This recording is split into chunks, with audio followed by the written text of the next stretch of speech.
आप सभी भाई बहनों का आध्यात्मिक ज्ञानात्मक चैनल की प्रश्नोत्तर ज्ञान कक्षा में एक बार फिर स्वागत है।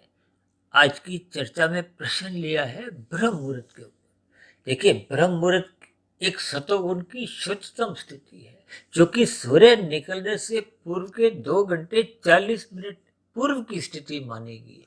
हालांकि साधारण परिस्थितियों में मोटे शब्दों में देखिए 4 से 6 ही समझ लिया जाता है, क्योंकि सूर्य निकलने का गर्मी सर्दी में लगभग 2 घंटे का अंतर आ जाता है। लेकिन फिर भी इस ब्रह्म मुहूर्त समय का मनुष्य को लाभ उठाना चाहिए। अपनी आध्यात्मिक उन्नति करने के लिए इस स्थिति विशेष का हम जितना अधिक लाभ ले पाते हैं, तो उतना अधिक आपका मन दिन में जब रजोगुण सक्रिय होता है, यानी 5 संसारी विषय वो गंध रस रूप स्पर्श और शब्द, जब ये सभी 5 विषय वो मनुष्य को अपनी ओर आकर्षित करते हैं, अपने भोगों के लिए प्रोत्साहित करते हैं, अक्सर मनुष्य सतोगुण के अभाव में, ज्ञान की न्यूनता में अक्सर इन विषय भोगों को भोगने में फिसल जाता है।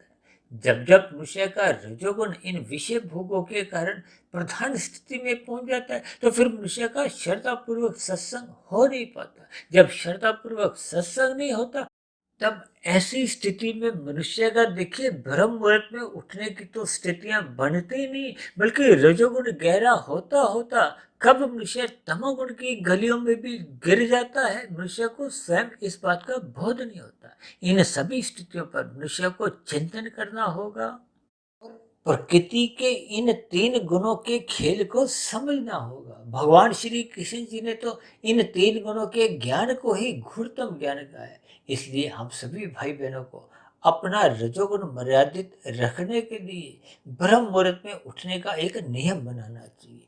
इन्हीं शब्दों के साथ चर्चा विशेष को यही विश्राम देते हैं। आप किसी भाई बहन का भी अब तक की प्रसारित 1900 वीडियो से संबंधित कोई भी आपका प्रश्न हो, कोई कठिन शब्द आपको समझ नहीं आया हो, तो आपके प्रश्नों का इस प्रश्नोत्तर ज्ञान कक्षा में स्वागत है। चर्चा विशेष को ध्यानपूर्वक सुनने के लिए आप सभी भाई बहनों का बहुत बहुत धन्यवाद।